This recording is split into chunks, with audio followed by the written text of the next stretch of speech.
Welcome to Voices of Introspection, a podcast brought to you by Nexus Diaries, where we explore the creative workings of the human mind that lead us to learn the depths of self-discovery. I'm your host, Harini Balachandar. Today, I'm honored to welcome Sree Mitra, a remarkable leader whose journey spans from a prestigious career as a partner at EY to founding Q Studio, a platform dedicated to making mind skill accessible to all. Sree's story is one of deep introspection, resilience, and transformation, shaped by her experience as a women leader, a mother, and a passionate advocate for building mind skills. In this first part of our conversation, we will explore Sree's early inspirations, her career goals, and the personal values that have shaped her path. We'll also discuss how her family, especially her grandmother and son, have influenced her growth. Let's begin this inspiring dialogue. Sree, thank you so much for joining us today. To start on a lighter note, what is one recent discovery you have made about yourself? Hi, Harini. That's a really deep question to start with. And I usually take these kind of questions quite seriously.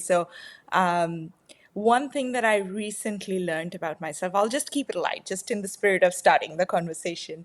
I realized I actually like doing crochet a lot. I have never done that before.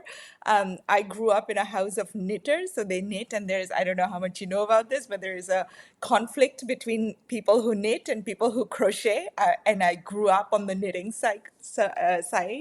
But recently I picked up crochet. I mean, it was one of those things I want to learn something new, and this seemed interesting. And believe it or not, in the spirit of, what I'm trying to do in my professional life about mental health, there is a lot of studies, and people are posting a lot about like how crocheting can help with your mental health. And so I was like, I'll give it a try. And I absolutely love it. Like, it is addictive. I am a crochet junkie now, but and a lot of money being spent at Michael's buying yarns. But yeah, it's amazing. Wow, that's amazing. And I can only imagine because I guess it requires a lot of patience. And maybe that's something that can lead you to, be patient with yourself, I guess. It does and it doesn't. It seems more complicated than it actually is. And you get to see the results very quickly. So if it's not working, it's not working, so you can start again. It's not like, you have to work a lot and then realize it didn't happen the way you wanted it to. So yeah, it actually doesn't require that much patience. Interestingly enough, I thought it would, and it would take a lot of time to pick it up, but it doesn't. So give it a try, Harini. Maybe you'll like it. It definitely sounds like it brought you joy and a new form of mindfulness. Growing up, did you have a dream or goal that shaped your path? A dream growing up was definitely not who I am today or what I'm doing today. No, not as such. I don't know if it was necessarily a dream, but I had a goal for sure. And growing up, being like, I'm thinking about the times that I can actually remember what I was doing. I had a goal for the longest, believe it or not, for the longest period of time, to be a partner at an accounting firm, right? Like, how crazy does that sound? Or how Wow. exciting that sounds, depending on who you're talking to, like in an accounting firm. Yeah, I came up with that goal when I was in eighth grade. Yeah, I Wow. know, right? Okay.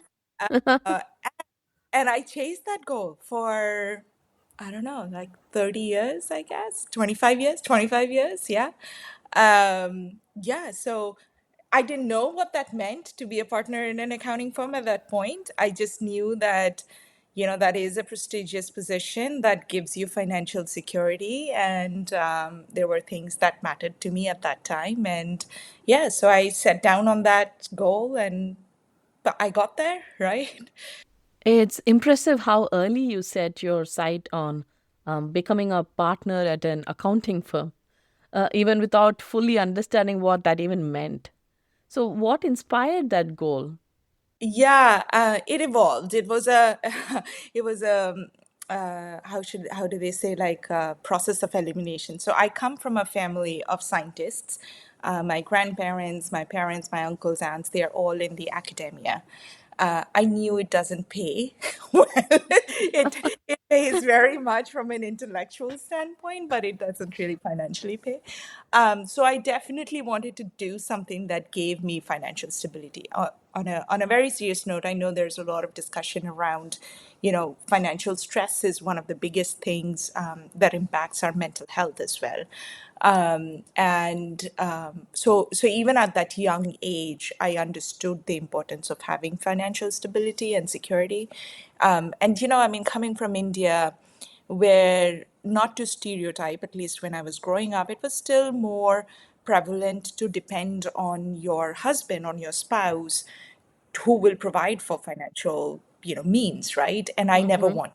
I wanted my own security. So that was pretty clear to me at a very young age that that's what I wanted to do.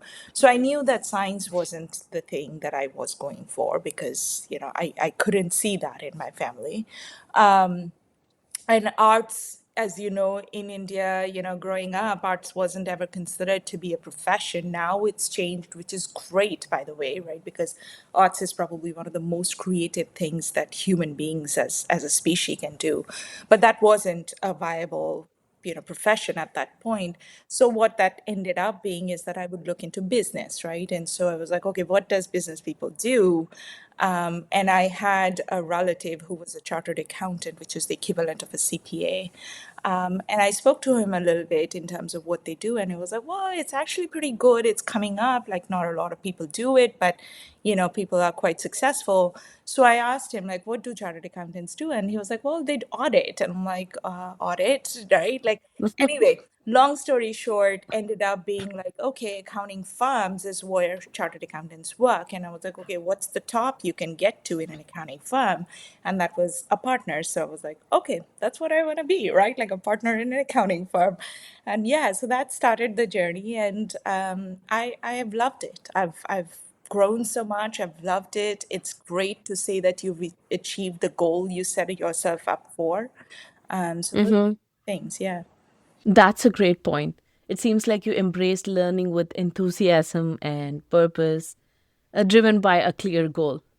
So I'm also curious about your artistic side. Given your passion for art, did you ever feel torn between pursuing that and sticking to your original goal? How did you manage to stay focused while honoring your creative interest? Yeah, the short answer to that is no. I never even seriously considered that art would be, something that I could pursue as a career. Looking back, could I have? Maybe, but I don't think I felt that passionate about art. And just like, sideline my son who's going into college this year is going to pursue art, right? Like that is what he's passionate about, that he's what he loves. And I see the level of passion he has for that, right? Like I never had that kind of passion. Like unless you feel that strongly about something, especially in the field of art, right? That you are going to make it about your life. I don't think I ever had that level. Like, yes, I love art. I appreciate art. I try to create some on my own, although it's been a while since I've done any. But yeah, I never thought that would be my profession. Yeah. You mentioned a relative who introduced you to the world of accounting.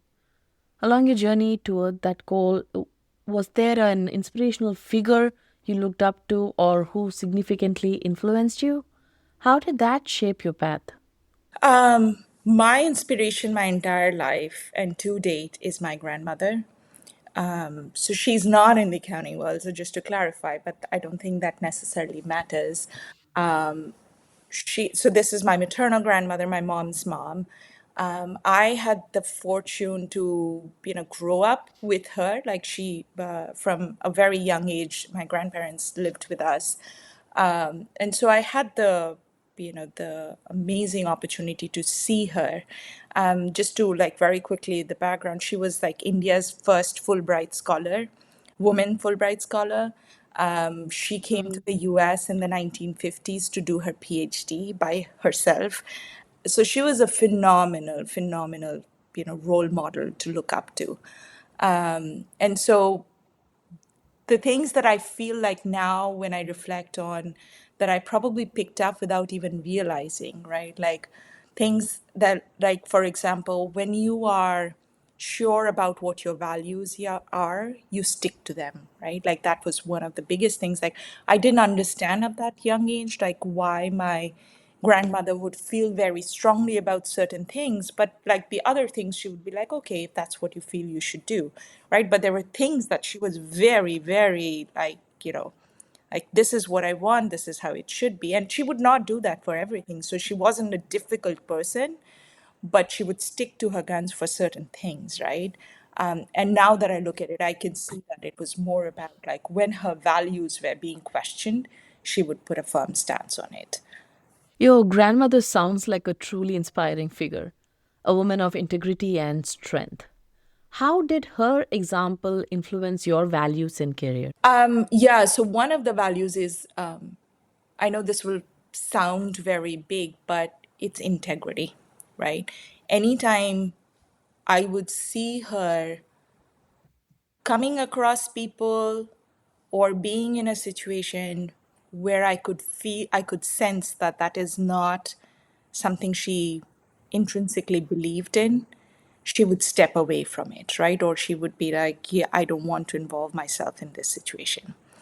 And that has stayed with me all throughout my life, right? Like integrity in relationships, integrity in what I do as a career woman, integrity Mhm. in how I approach life, right? So those are the things that, to even to the point that our first value as a Q Studio company is integrity. Integrity, respect, and authenticity. These are the three things that our values for Q Studio. But yeah, so that was one of the things I would say has stayed with me quite a bit. It's clear that integrity has been a guiding principle for you both personally and professionally. Speaking about family, how has being a mother shaped your perspective and growth? We always look at, the generation before us, but the generation after us has so much to teach us. Oh my God. Like, just being a mother Mhm. has been an amazing learning experience, has changed who I am as a person, which I'm sure every mother would say. But beyond that, I feel like, our younger generation has so much to offer and so much wisdom and such a different perspective than what you have grown up with. We have a choice. We can stick to our ways and we can say, like, no, this is how it should be because I'm your parent, I know the best, right? And probably that's what you think, right? And you want the best for your child and your kids. But sometimes just taking a step back and really being open to what they are saying and what their point of view is can tremendously change your perspective as well. And I've learned that from my son. I've learned so much about like when you believe in something, holding on to that, right? Like, even if whatever is around you is telling you, no, that's not the right way to go. But if you strongly believe, back to the point about the passion in art, right? Like, we went through this whole process. I'm an Indian parent after all, right? Like, and I'm like, art, what is that? Like, you can't have a profession in art. Like, that's not a degree, right? And this poor kid, like ninth, 10th grader, like stood his ground. It is like, no, this is what I want to do. And I look at where he has reached in the last, 3 or 4 years now that he's been really seriously into art. It's unbelievable, Harini, right? Like, and I'm not saying that because I'm a proud mom. I'm just saying about his, you know, perspective of like, I believe in this, I'm going to stand by it, right? How many of us can truly say that we do that, right? Mhm. He has really influenced me, impacted me from that standpoint. Sounds like he shattered one of your very strongest core belief there. So Exactly, right? that must have been a challenging journey for you, especially to recognize and prioritize your son's passion over your own long held beliefs. So it's truly admirable as not everyone is willing to make that shift. Beyond opening your eyes to the new academic possibilities, in what other ways were you influenced on your personal growth journey? Um, I don't know if it's necessarily personal, but one of the reasons we like the main reason why we started Q Studio and I made this huge pivot in my career is because of my son, right? Like and I've been quite vocal about this, is over during COVID, like just like many thousands, hundreds of thousands of people who were handling mental health challenges, we as a family went through that as well. And coming out of that, as much as, we were able to give ourselves the resources that we needed, I also realize that's difficult, right? It's difficult, one, because we don't have the awareness to identify signs and, when we need that help. So we wait until almost crisis hits, at which point, it's obviously much more difficult to come out of that. And second, not everybody has the financial means to get those resources, right? Like therapy is expensive. Your insurance may not cover it, right?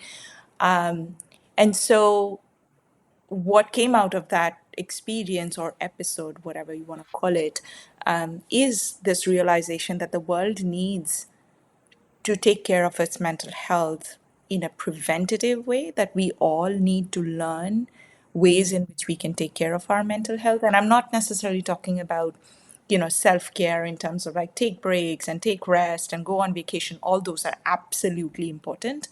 But I'm talking about more tactically, more in the moment. What do we need to do so that our thoughts don't spiral out of control? So we don't necessarily give in to these triggers that constantly are stimulating our emotional responses, right? And so all of that, like what I do today, what I've made my life's mission, is from experiences that I had with my son through that phase of our life, you know so yeah, I'm not, I wouldn't be who I am, honestly, if Mhm. it were not for my son. That sounds like a truly pivotal moment in your life. Let's take a step back before you made that decision to pursue your passion and make that switch. How was your growth trajectory up to that point? What were some of the key achievements and milestones you reached along the way? Oh, before I decided to start Q Studio, you mean? Oh, Yes. okay. Well, I think we established I became partners. So that was my pivotal moment. Um, yeah, so I grew up in India. I started working in India with Deloitte and then moved to EY and then had the opportunity to come to the US with EY. And yeah, what was supposed to be like a couple years project ended up being our life here. It's been 20 years we've been in the US. And I mean, I worked with one of the, if not the best firm in the world. And I am biased, obviously, right? So I say that. But I'm not saying best in the sense of like, we are the biggest, or no, EY. I still say we. Can you see that? They are the biggest firm. I'm not talking about revenues and numbers. I'm talking about the culture and the people and, the ability to be who you are, right? Again, going back to that integrity, authenticity. And I had a phenomenal experience in that firm, both in perspective of the people that I was working with and the projects that I would work on and the business complex problems that we would be solving and the opportunity I had to have that learning. It was phenomenal. So yeah, I mean, I went through the usual the corporate ladder, so to speak. I had Mhm. phenomenal sponsors and mentors along the way who guided me, right, and helped me define my path. And yeah, I mean, I think some would say fast tracked to partner, which is obvious. I mean, for people who are in that firm culture, know that that is what you strive for, right? Like that is kind of the ultimate goal. Yeah, and so I became partner, I think, when I was 35, I want to say. Yeah, and it was phenomenal. Like, being a partner gives you a whole different set of responsibilities, but then also a whole different level of independence, I think, right? In terms of making your decisions, doing what is right for your people. You sort of become all those things that you felt that you connected with before, right? And now you are the one Mhm. setting those things up. Yeah, so it was an amazing journey. I mean, I know I was very set on it, so it was a little bit like, I know where I'm going, the direction I'm going. But one thing I would say, Harini, has been always been, and I was actually reflecting about this, in preparation for this call, is that as much as it's important to set a goal because you should always know where you're going or which direction you're going.